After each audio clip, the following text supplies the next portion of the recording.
Welcome to today's Explainer.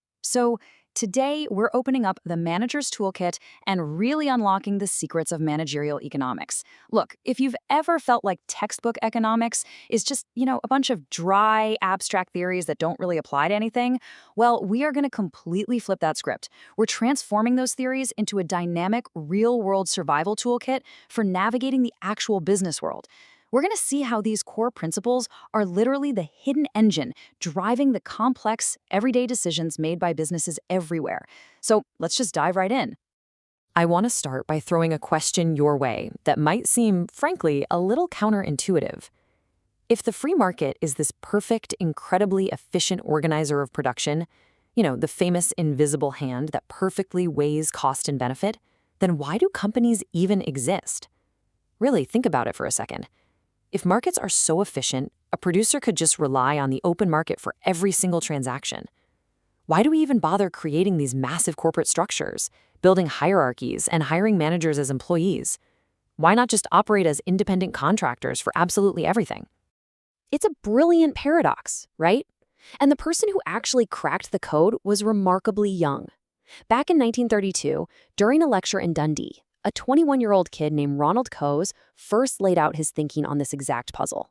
Just 5 years later, he published The Nature of the Firm, and honestly, it changed our entire understanding of business forever.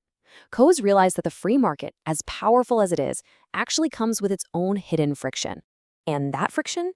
That's what Coase called transaction costs. What's really fascinating here is how this frames the firm.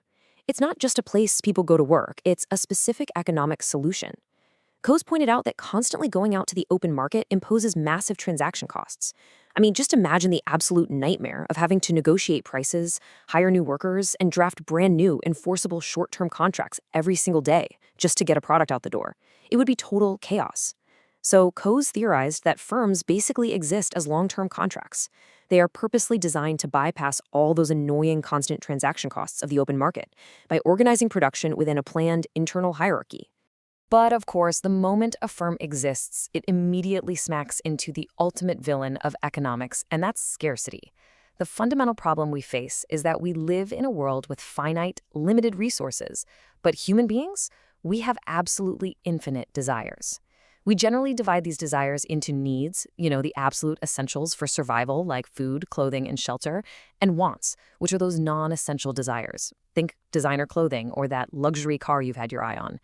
Because our infinite wants are constantly colliding with those limited resources, managers are forced to make incredibly tough make-or-break choices about resource allocation. So to satisfy all those needs and wants, and to actually fight back against scarcity, a manager basically has 4 strategic weapons in their arsenal. We call these the factors of production. First up, we have land, which isn't just dirt. It includes all natural resources, so timber, water, minerals, you name it. Then labor. This is the actual physical and mental work done by the people at every level of the organization. After that is capital. Now, carefully here, capital isn't just money in the bank. It's all the man-made physical goods used to produce other things.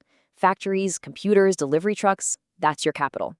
And finally, the essential catalyst that brings this whole shebang together, the entrepreneur. This is the visionary who actually takes on the risk, combines those other 3 factors, and sets out to earn an economic profit. But naturally, there's a catch. Every single time an entrepreneur or a manager uses those factors of production, they have to make a choice. And every choice casts a shadow. I want you to ask yourself right now, what did you give up to watch this explainer today? Maybe you could have been answering emails, taking a walk, or grabbing a coffee with a friend. Whatever your absolute next best alternative was, well, that is your opportunity cost. In the business world, opportunity cost is the real, tangible resource cost of an alternative course of action that you gave up.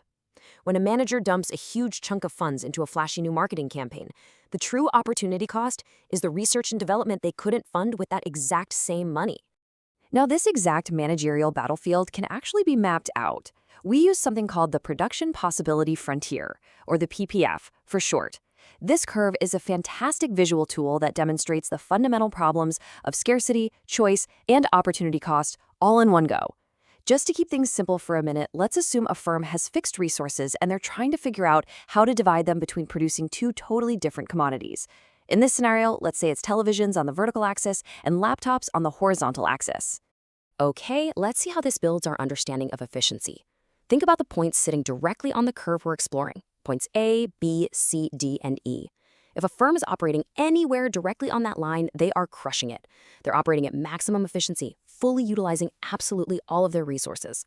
But if they want to move from, say, point B to point C, the firm actually has to give up producing 100 televisions just to produce 200 more laptops. Bam, that is opportunity cost right there in action. Now think about a point Y sitting entirely inside the curve. If a firm is stuck at point Y, they are seriously wasting potential. Their resources are terribly underutilized. And what about a point X, floating way out there beyond the curve? Well, with the firm's current resources and technology, point X is simply an impossible dream.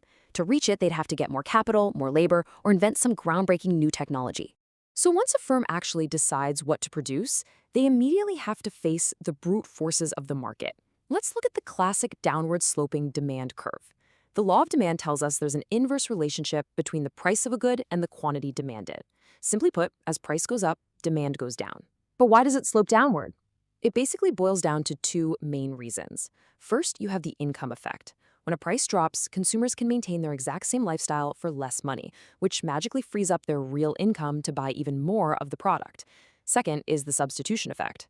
When a product suddenly becomes cheaper, it starts looking like a way better deal compared to other alternative goods, so consumers naturally switch their spending over to it. Let's flip the script for a second and contrast that consumer behavior with the producer's perspective. This is the upward-sloping supply curve. The law of supply states that there's a positive relationship between the quantity that suppliers are willing to sell and the actual price level in the market. It's pretty straightforward when you think about it. If the market is suddenly willing to pay a much higher price for a commodity, well, it becomes way more profitable to produce, right? That heavily incentivizes businesses to allocate more of their precious resources to crank out more of that specific product. But hey, human beings aren't always perfectly rational calculators, and honestly, this is where economics gets really fun. Let's look at some bizarre behavioral quirks where people actually demand more of a product when the price goes up. I mean, totally violating the law of demand. First off, we have Giffen goods. These are highly inferior staples. Think of grains like bajra or jowar. What happens here is that a price increase actually forces poorer consumers to abandon better, more expensive foods and buy more of the cheap staple just to survive. Wild, right? Then there are Veblen goods, like diamonds or luxury watches. Here, the incredibly high price is literally the entire point. The price tag itself promotes social prestige. Similarly, you have items with snob appeal, like a hyper-rare antique sculpture. Demand for these actually rises as the price rises simply because of their extreme exclusivity. And finally, we can't forget the bandwagon effect, where people are more than happy to pay higher prices just to imitate the consumption habits of high-income groups or their favorite film stars. Okay, so the absolutely crucial takeaway here is that while a change in price causes movement along the existing demand curve, other external factors can literally pick up the entire curve and shift it left or right. If consumer income suddenly skyrockets, or if consumer tastes dramatically shift in favor of whatever you're selling, your demand curve shifts entirely to the right. What this means in plain English is that at the exact same price points as before, consumers are now demanding a much, much higher quantity. This fundamentally alters the whole market equilibrium. Managers have to be incredibly vigilant, almost like fortune tellers, to spot these shifts before their competitors do. For the longest time, all of this complex analysis, from transaction costs to shifting demand, historically served one single, undisputed master. The conventional, classic theory of the firm assumes that a manager's sole, laser-focused objective is profit maximization. The general idea is that every single decision, every move they make is mathematically calculated to create the absolute largest possible difference between total revenue and total cost. And sure, it makes for incredibly clean, neat math in a university textbook. However, we all know the real world is infinitely messier than a textbook. Reality quickly shatters that profit is absolutely everything myth. In practice, managers actually pursue this incredibly complex web of alternative goals. Way back in 1957, Herbert Simon introduced this brilliant concept called satisficing. Basically, because owners and managers are usually completely different people, managers often aim to generate just enough minimum profit to keep the shareholders happy, satisficing them, right? While silently prioritizing their own peace of mind, larger budgets, or job security. Other firms might completely pivot to prioritize long-run survival during a harsh recession. Some get obsessed with sales maximization, aggressively expanding their market share even if it means taking a hit on short-term profits. And increasingly, modern firms are deeply incorporating social and environmental concerns, intentionally sacrificing maximum profit to ensure they aren't, destroying the planet. So we've really unpacked the true toolkit today. You now understand exactly why firms even bother to exist, the crushing reality of opportunity cost, the constant push and pull of supply and demand, and those fascinating hidden motives driving corporate behavior. Before we wrap up, I want to leave you with a bit of a challenge. Think of a company you interact with every single day. Maybe it's your absolute favorite local coffee shop, the giant tech company that made your smartphone, or just the supermarket down the street. Look past their flashy marketing. Based on their pricing, their product choices, and how they expand, what do you think is their true hidden objective?